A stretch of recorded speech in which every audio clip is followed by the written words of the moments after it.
Be me, some guy in his late 20s. Have a decent job, an apartment, the usual stuff. Been with my girlfriend, Rosalia, for a little over 2 years. When we first met, things were great. She was smart, funny, passionate about her beliefs. I thought that was cool, showed she had a spine. But over time, that passion started to feel less like a belief system and more like a rule book. A rule book that I was constantly breaking without ever having read it. Our apartment slowly stopped feeling like a shared home and more like her office, where I was a probationary employee on perpetual review. It was a slow burn, you know? Little comments here and there. Are you sure you want to watch that? It's kind of problematic. The way you just phrased that was a bit invalidating. I'm just asking you to do the emotional labor of understanding my perspective. It was like learning a new language that I was always failing at. Every conversation became a minefield. I found myself rehearsing what I was going to say before I said it, trying to run it through some kind of internal filter. Would this be seen as aggressive? Dismissive? Was I mansplaining? It was exhausting. I just wanted to come home and relax, but instead I had to mentally prepare for a performance review I was guaranteed to fail. The whole thing came to a head a while back. It wasn't one big thing, but 1,000 tiny cuts. I got home from work, completely drained. The kind of day where your brain feels like it's been wrung out like a wet towel. All I wanted was to order a pizza, sit on the couch, and stare at a screen until I fell asleep. I walk in the door and the vibe is immediately off. It's quiet, but it's a loud kind of quiet. Rosalia is standing in the middle of the living room, arms crossed, with this look on her face. It's the look that says, I have been waiting for you to get here so I can begin the trial. My heart sinks. Not again. I just try to play it normal. Hey, rough day. How was yours? She just stares at me for a good 5 seconds. Then she holds up her phone. I texted you 25 minutes ago. I blink. I pull out my phone, and sure enough, there's a text. It was a link to some article about a celebrity doing something stupid. I was driving home when she sent it. Oh, sorry. I was in the car. Just saw this. She doesn't uncross her arms. Her expression doesn't change. So, my emotional state just doesn't matter? I'm genuinely confused now. What are you talking about? It's an article. I was driving. This was a mistake, a critical error. Her eyes narrow. It's not about the article, Dennis. It's about the fact that I reached out to connect with you, to share something that was on my mind, and you ignored it. I was left feeling unheard. Do you have any idea how much energy it takes to hold that feeling? I just stand there, keys still in my hand, backpack halfway off my shoulder. I'm too tired for this. Rosalia, I was operating a 2-ton vehicle in traffic. I can't text and drive. She lets out this short, sharp laugh. It's not a happy sound. There you go again, using logic to dismiss my feelings. It's a classic tactic. You're not hearing what I'm saying. I'm telling you that I felt abandoned, and you're talking about traffic laws. My shoulders slump. I'm defeated before the fight even starts. Okay, I'm sorry you felt that way. It's the magic phrase, the one I've learned to use to end these things. It doesn't mean I agree or understand. It just means I want the lecture to be over. Usually it works. This time, it's like throwing a glass of water on a grease fire. Don't you dare give me that non-apology. I'm sorry you felt that way. That puts it on me. That implies my feelings are the problem, not your actions. She's pacing now. You're not sorry for what you did. You're just sorry that I'm upset about it. You're not taking any accountability. I don't say anything. I just take my shoes off and put my bag down. Anything I say will be wrong anyway. My silence is also wrong. And now you're stonewalling me. See? This is what I'm talking about. This is the behavior. You disengage. You refuse to participate in the resolution process. I just want to order a pizza. That's my only goal in life right now. The conversation, or rather the monologue, continues for another half hour. It covers my communication failures, my lack of empathy, my inability to provide a safe emotional space for her. Finally, it winds down. She seems satisfied that she's made her point. The tension in the air drops from a 10 to a solid 7. Later that evening, I'm on the couch. I've given up on the pizza idea. I'm just scrolling through a streaming service, looking for something to watch. I land on an old action movie from my childhood, one of those over-the-top 80s things with explosions and one-liners. Perfect. 0 brain cells required. I press play. The opening scene is ridiculous. Commandos, helicopters, cheesy music. I love it. A few minutes in, Rosalia comes into the room and stops. She looks at the TV, then at me. She lets out this long theatrical sigh. Really? I know where this is going. What? It's a classic. She sits down in the chair opposite the couch, facing me, not the TV. It's interrogation mode again. You don't see anything wrong with what you're watching? I try to keep it light. I see a guy with muscles bigger than my head fighting bad guys. It's not that deep. She shakes her head slowly, a sad, disappointed smile on her face. That's the problem, Dennis. You don't see it. You've been conditioned not to see it.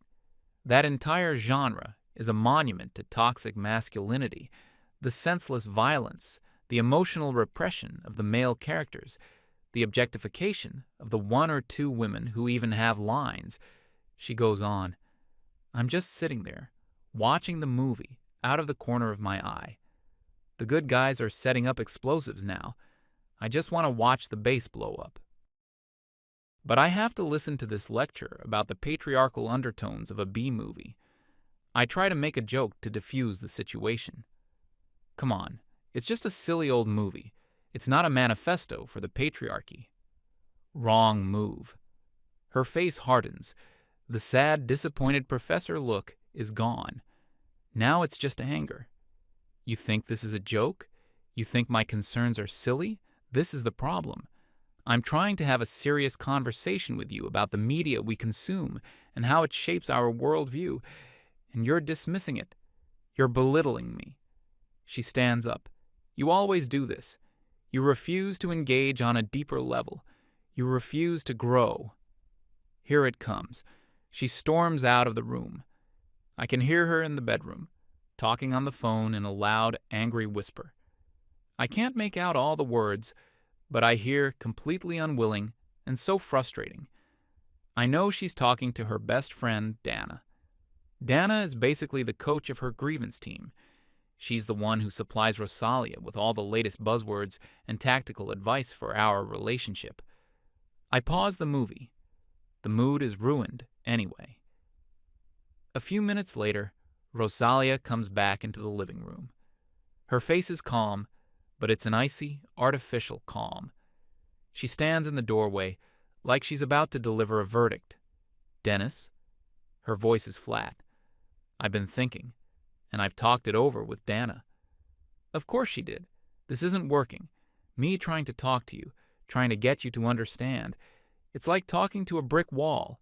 I'm wasting my emotional energy, and it's starting to affect my mental health. I just look at her, waiting for the punchline. I've decided that I need to set a boundary. I cannot continue to engage with you when you are so clearly not in a place to receive it. So I'm taking a step back. I have no idea what that means. From now on, I will be instituting a period of silence. I will not be speaking to you. I will not be engaging. I need to protect my peace. When you are ready to do the real, difficult work of examining your behavior and are prepared to offer a genuine apology and a plan for how you will do better, then we can talk. She looks so proud of herself, like she just delivered the most profound, mature ultimatum in history. I'm just stunned. The silent treatment? Are we 12? She's actually weaponizing silence and dressing it up in therapy speak. Before I can even process it enough to respond, she turns around. I'll be sleeping in the spare room. Do not try to talk to me." And with that, she walks down the hall, and I hear the click of the spare room door shutting. I'm left alone in the living room, in the total, deafening silence. The first night is weird. The apartment is so quiet, it feels wrong.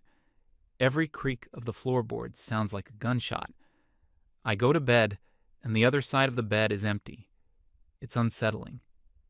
The next day, it's even worse. I wake up, and there's no one there. I make coffee in silence. She leaves for work before I'm even out of the shower, and comes home while I'm on my way back. When we're both home in the evening, she moves around the apartment like a ghost. She won't make eye contact. If I'm in the kitchen, she waits until I leave to go in. It feels like living with a very judgmental phantom. My conditioning kicks in. I feel guilty. I feel like I've done something horrible. I did make her feel unheard. I did dismiss her concerns about the movie. Maybe she's right. Maybe I am some kind of emotional Neanderthal who needs to do the work. That night, I try to apologize. I knock on the spare room door. No answer. I speak through the door. "Rosalia, look, I'm sorry about the other night. Can we please just talk about this?" Silence. I can hear her moving around in there. She's ignoring me. I feel a fresh wave of shame and frustration. The next day, I try another tactic. I cook her favorite meal, a peace offering. I spend a couple of hours on it. I set the table, make everything look nice. She comes home, sees the table, sees the food. She looks at me with a completely blank expression. Then she walks straight to the fridge, takes out a yogurt, and goes back to the spare room. The door clicks shut again.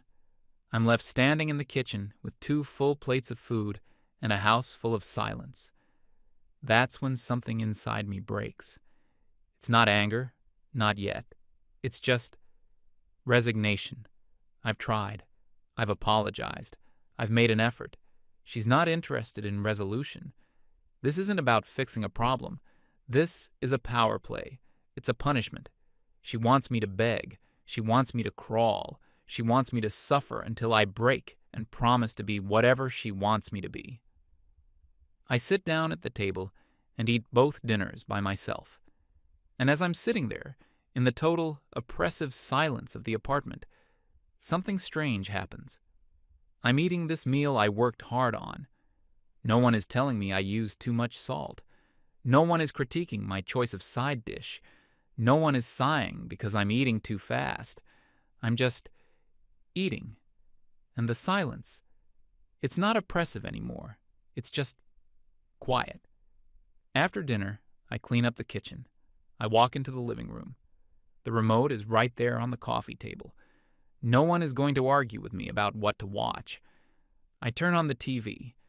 I unpause the action movie from the other night. I watch the whole thing. Every ridiculous explosion, every cheesy one-liner. And it's glorious.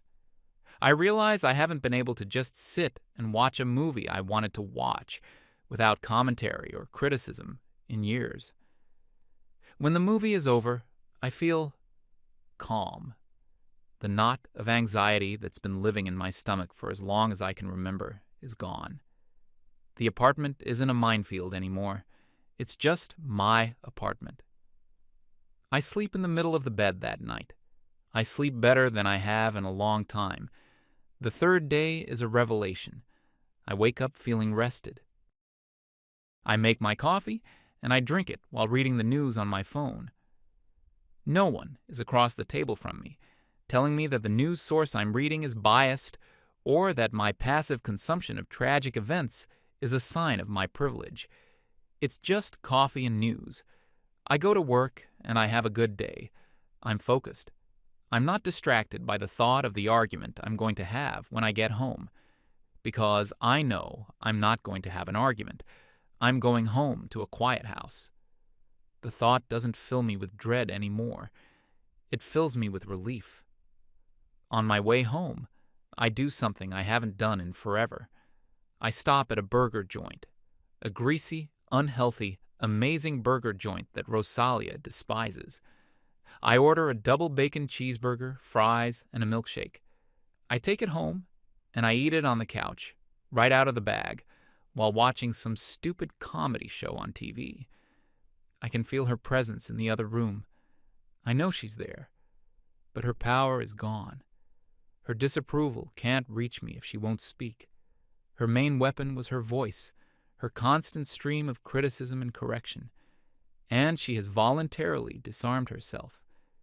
She thought silence was a punishment for me. She had no idea it was a vacation. Over the next few days, I rediscover my own life. It's like an archaeological dig of my own personality. I find things I had buried because they were problematic or immature. I pull out my old video game console from the back of the closet. It's dusty. I hadn't touched it since we moved in together. Rosalia had made it clear that a grown man playing video games was a sign of arrested development. I hook it up to the big TV. I fire up an old favorite, a huge, sprawling role-playing game that takes hundreds of hours to complete. I play for 6 hours straight. I lose myself in this other world, a world where the rules are clear and my objectives are simple. I slay dragons. I find treasure. I am the hero. At one point, I get up to get a drink, and I see her standing in the hallway, just watching me. Her face is a mixture of confusion and fury. She clearly expected to find me moping and miserable. Instead, I'm having the time of my life. I just look at her, give her a little nod, and go back to my game. I can feel her rage from across the apartment. It's like a physical force, but there's nothing she can do. She's the one who made the rules for this little game of hers. No talking. I can see through the corner of my eye that she's on her phone, furiously texting, probably getting new instructions from her coach, Dana. I can almost imagine the conversation. He's playing video games, and he looks happy. What do I do? And Dana is probably telling her to hold the line. It's a front. He's trying to get a reaction out of you. Don't give in. He's about to break. Poor Dana. She has no idea. I'm not about to break. I'm being rebuilt. The weekend comes. It's the first weekend in years that isn't scheduled down to the minute with activities that are enriching or meaningful. No farmers markets, no art galleries, no poetry readings. I wake up on Saturday with no plan. It's beautiful. I put on music, loud music, the kind of rock and metal she called aggressively masculine. I clean the entire apartment, top to bottom. Not because I have to, but because I want to. I want my space to feel good. I rearrange the living room furniture so it's centered on the TV, not on creating a conversational space. Rosalia watches all of this from the doorway of the spare room, her face a thundercloud. I'm not just ignoring her punishment. I'm erasing her influence. I'm reclaiming my territory. And she can't say a single word about it. Her silence, which was meant to be my prison, has become my freedom. And her powerlessness is making her frantic. I can see it. The way she slams cabinets in the kitchen. The way she stomps down the hall. These are the actions of someone who has lost all control and is desperately trying to get a reaction. Any reaction. But I don't give her one. I am an island of zen, a fortress of calm. My home is finally quiet, and so is my mind. I hadn't realized how much noise I was living with, both external and internal, the constant hum of anxiety, the endless loop of self-correction. It's all gone. There is only the sound of my music, my video games, and my own thoughts. I start to wonder how I ever lived the other way. Why did I let it happen? Why did I let someone else have so much control over my own happiness, my own home? I had been so focused on keeping the peace that I never stopped to ask what that peace was costing me. It was costing me myself. By the 6th day, the dynamic in the apartment has completely flipped. At the beginning of the week, I was the one tiptoeing around, trying to appease her. Now, She's the one who seems lost. Her tactic has failed so spectacularly that she doesn't know what to do next. She's trapped in a prison of her own making. Her only tool is silence, and she's discovered that it doesn't hurt me. In fact, it helps me. That evening, I'm on the couch, deep into my game. I'm wearing headphones to get the full immersive experience. Suddenly, there's a loud crash right next to me. I jump and pull the headphones off. Rosalia is standing by the bookshelf. A pile of heavy art books is on the floor.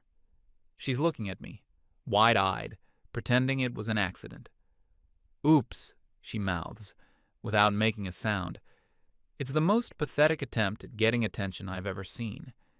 She's literally trying to break her own rule of silence, but she's doing it in a passive-aggressive way so she can claim she didn't technically speak. I look at the books on the floor, I look at her, then I put one headphone back on, leaving the other one off. "You okay?" I ask, my voice calm and even. She just glares at me, her chest heaving with frustration. She clearly expected me to rush over, to ask if she was hurt, to start a whole drama. My calm, simple question completely disarms her. She gives a furious little huff, turns around and stomps back to her room. I watch her go. Then I pick the books up off the floor, stack them neatly on the coffee table, and put my other headphone back on. The boss battle is waiting. The next morning, the 7th day, I wake up and the air in the apartment feels different. It's heavy. The quiet is no longer peaceful, it's tense, like the air before a thunderstorm. I realize the control has shifted so completely that she can't stand it anymore. A showdown is coming. I don't know when, but it's inevitable. I decide I'm not going to hide or wait for it. I'm just going to live. I do something I hadn't even thought about for over a year. I look up an old friend's number, a guy I used to hang out with all the time before things with Rosalia got serious. She never liked him. She said he had a bro energy that she found problematic. What she really meant was that he was just a normal guy who liked to joke around and didn't analyze every single word for hidden meanings. I give him a call. He picks up on the second ring. Hearing his voice is like a breath of fresh air. We talk for almost an hour. About work, about old times, about absolutely nothing important. It's effortless. There are no landmines. I don't have to weigh my words. I laugh. A real, genuine laugh. I don't think I've done that in my own home for months. As I'm hanging up, I see her standing at the end of the hall again, watching. The look on her face isn't just anger now. There's a flicker of something else in her eyes. Desperation. Her silent treatment was supposed to isolate me, to make me feel alone and desperate for her approval. Instead, it's pushed me to reconnect with the world I had left behind for her. Her plan is not just failing, it's actively undoing all the work she put into controlling my life. The rest of the day continues with this low, humming tension. I can feel her watching my every move. She's looking for a crack in my armor, an opening, but there isn't one. I'm not playing her game. I'm not angry. I'm not sad. I'm just peaceful. And my peace is driving her insane. That evening, I decide to close the loop. I walk into the living room. I pick up the remote. I navigate back to that same 80s action movie, the one that started all of this. I press play, right where I left off. I settle into the couch, put my feet up on the coffee table. This isn't an act of aggression. It's not meant to provoke her. It's a statement to myself. I will not be made to feel ashamed of the harmless things that I enjoy. My home is my home. I'm not even 5 minutes into the movie. The hero is making a dramatic speech before the final battle. Suddenly, the screen goes black. I turn my head.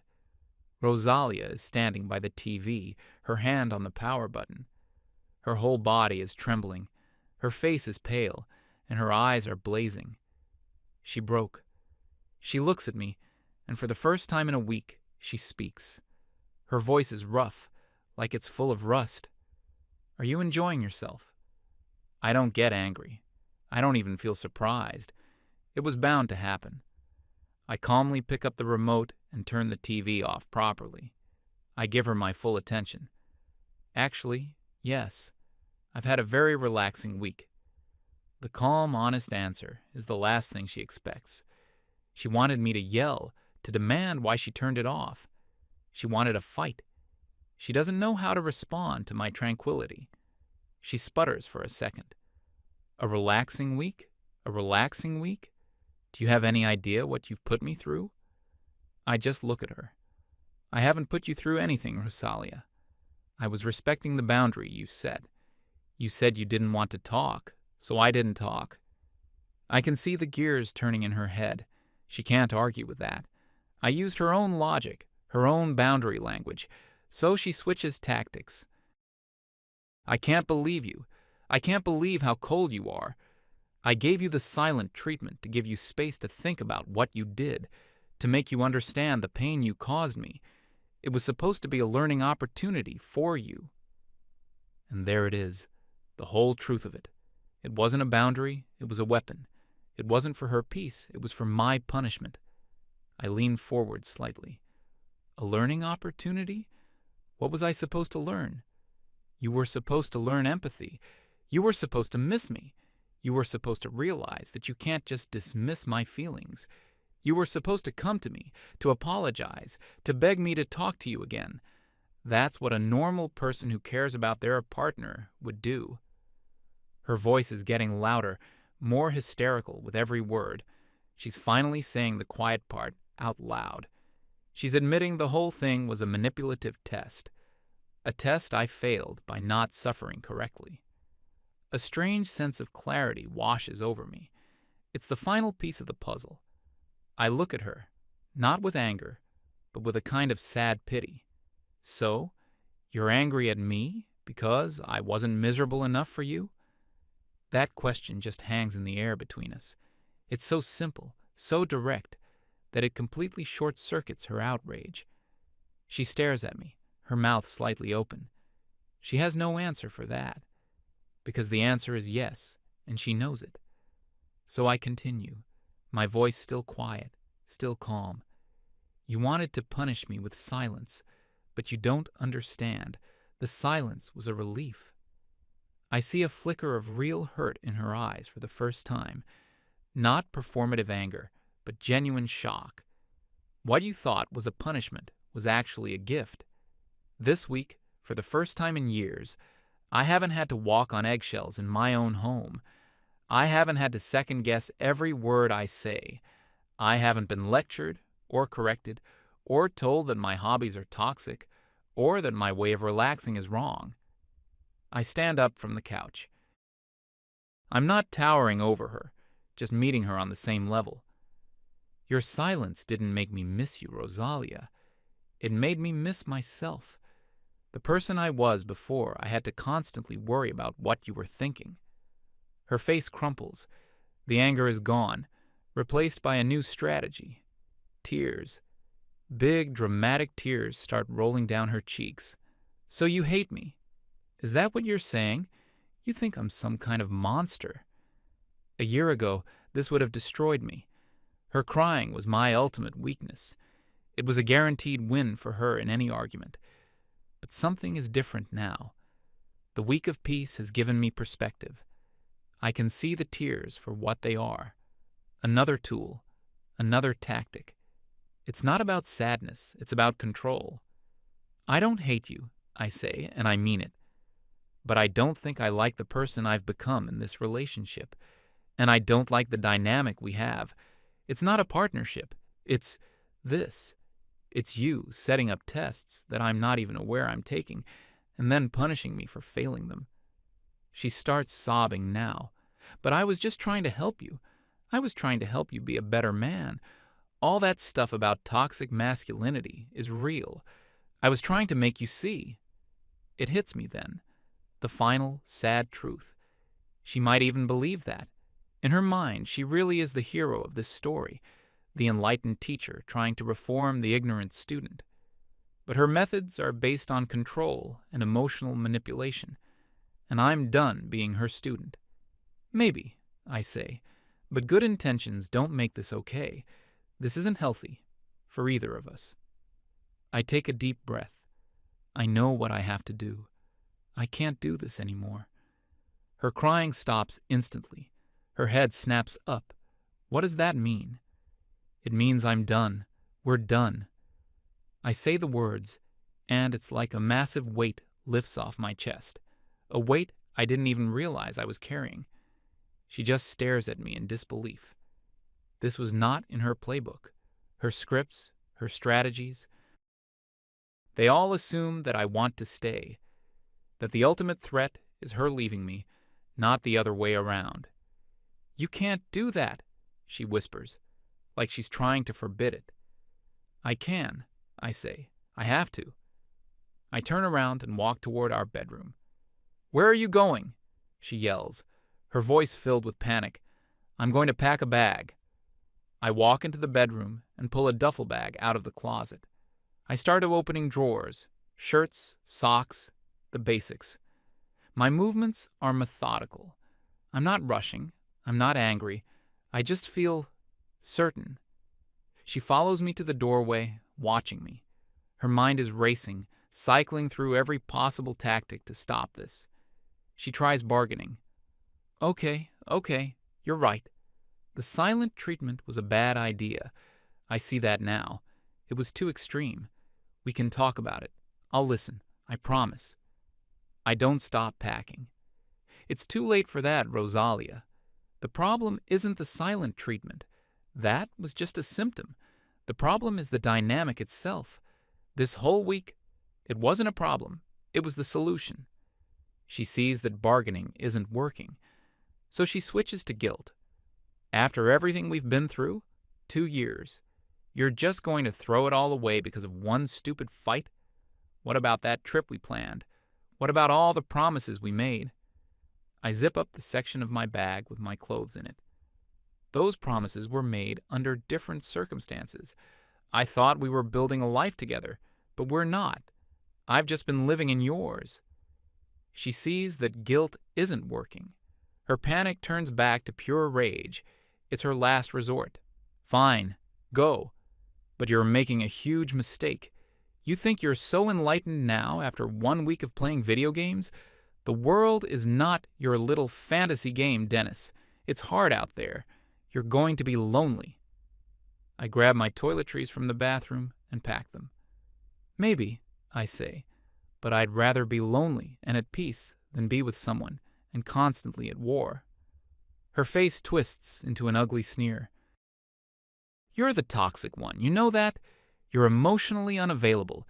You run away from any real intimacy. That's what this is. You're just too weak to do the work. I zip the bag closed. It's done. I turn to face her in the doorway. I look her right in the eye. No, I'm just strong enough to know when to stop. I walk toward the doorway. For a second, I think she's going to physically block me. But she seems to realize it's over. The game is up. She steps aside, her face a mask of contempt. I walk past her, down the hall and toward the front door. My every step feels light. I get to the door and put my hand on the knob. She has one last thing to say. Her voice is dripping with venom. You'll be back. Once you realize how good you had it, you'll come crawling back. But it'll be too late. I won't take you back. I pause with my hand on the door. I think about turning around. I think about saying something cutting, something final. But what's the point? The best victory is just walking away. I don't say a word. I open the door, step through it, and pull it shut behind me. The click of the latch is the most satisfying sound I've ever heard. I'm standing in the hallway of the apartment building. On the other side of that door is the silence she created. But now, she's the only one trapped in it. I walk down the hall to the elevator. I ride it down to the ground floor. I push open the main doors and step out into the night air. It's cool on my face. I take a deep breath. A full, deep breath that fills my entire lungs.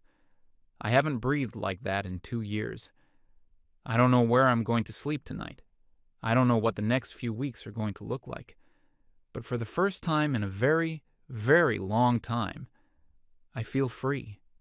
And there, on the empty street, under the faint glow of the streetlights, I just stand there for a minute, and I smile.